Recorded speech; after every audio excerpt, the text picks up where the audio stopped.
a personal statement. Um, with personal statements, it's really important to understand it's not about what you write about, but it's about how you write about your topic.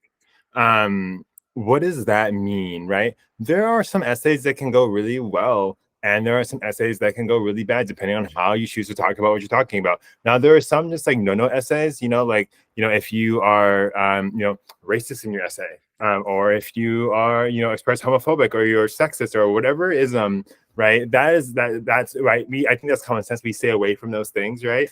But when we are looking at at your personal statement, you want to share something about who you are, right? Something that has helped you evolve, helped you become who you are today.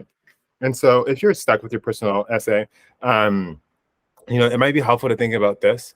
Take a piece of paper and write everything you know about yourself, like just words, different like action words, doesn't matter, to describe yourself, how your friends would describe you, write every single one of those down, right? And then just pick out maybe the 5 to 7 words that mean the most to you, right? And so you'd want to just write everything you can possibly think of and how you would think about yourself just on a piece of paper. And after you've literally written every single thing about yourself down, you want to take some time to look at that piece of paper, or look at your iPhone or your whatever you've written it down, and just reflect on which ones pop immediately and which ones stand out to you, right? After you've done that, then write different associations and memories that you have with those various words, right? And so maybe it might be helpful to do like a little bubble map. And then, from there, right, look at the stories, right? Which ones are standing out to you the most, right? That's going to help you narrow down your topic, the topic you want to talk about.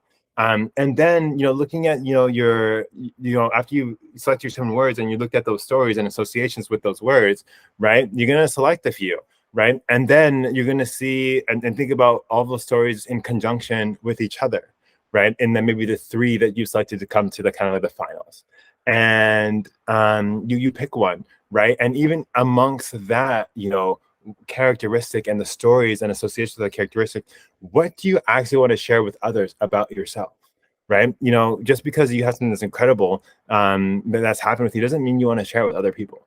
Because that's something special to you and to those people who you have those memories with. And so you want to make sure that you are sharing a part of who you are and what makes you special and unique. Now, understand that a personal essay is not to sum up your entire life and what makes you special about every single. It's not possible to sum up yourself in, I don't even know what it is, 250 words, because you are more than that, right?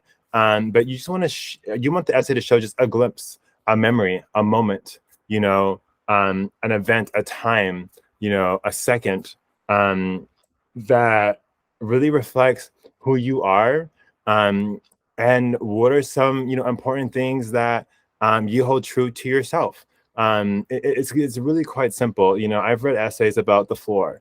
I've read essays, about,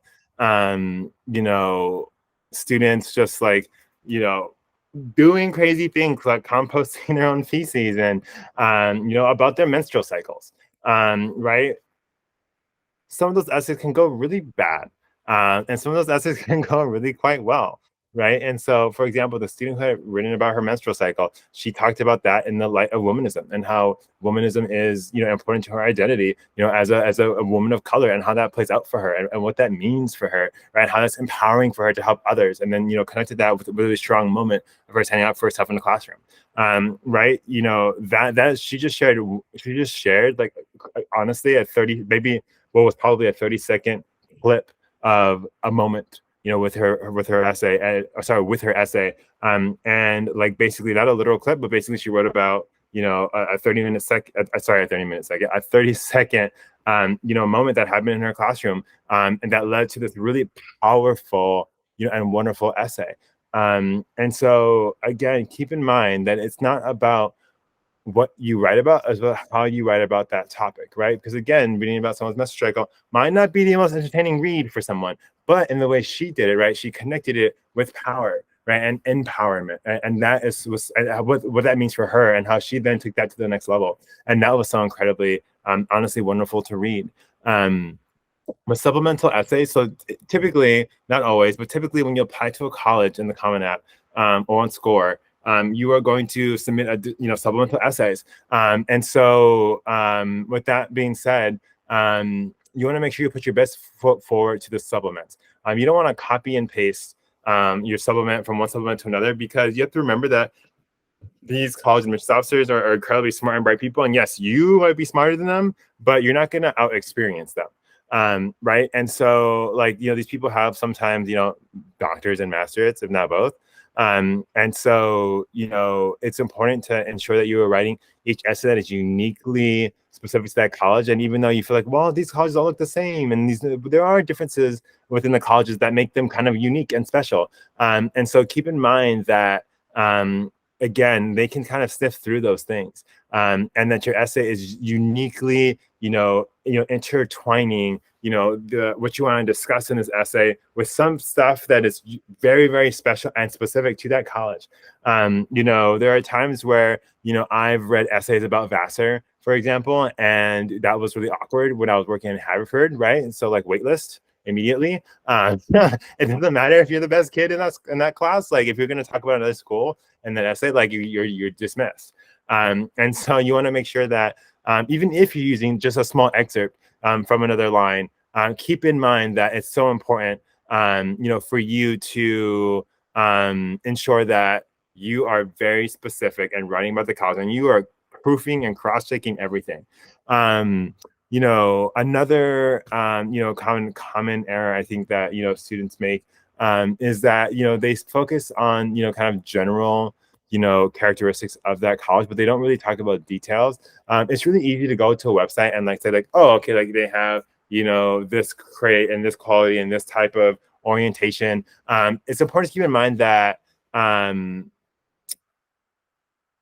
just saying superficials on the website is not good enough, right? That's a pretty kind of basic essay. Or citing or throwing in a professor's name or throwing in a class here, that is not specific, nor is it going to get you admitted to the college of your dreams if you're not authentically diving deep. Like, it's fine to mention a professor and it's fine to mention a class, right? But you need to go beyond saying taking so-and-so's class in, the psychology department, etc. That's not good enough. You're not gonna hit where you want to hit in terms of the schools you want to be admitted to if you just stay superficial like that. You want to take a deeper dive. Yes, I know that there are limits to what you can say, but trust me, there's a lot that you can say in the limits that are presented, and you want to make sure that you are being dynamic and powerful with your writing and purposeful. It's so important. Writing with a purpose is the key to navigating these supplemental essays, so keep that in mind.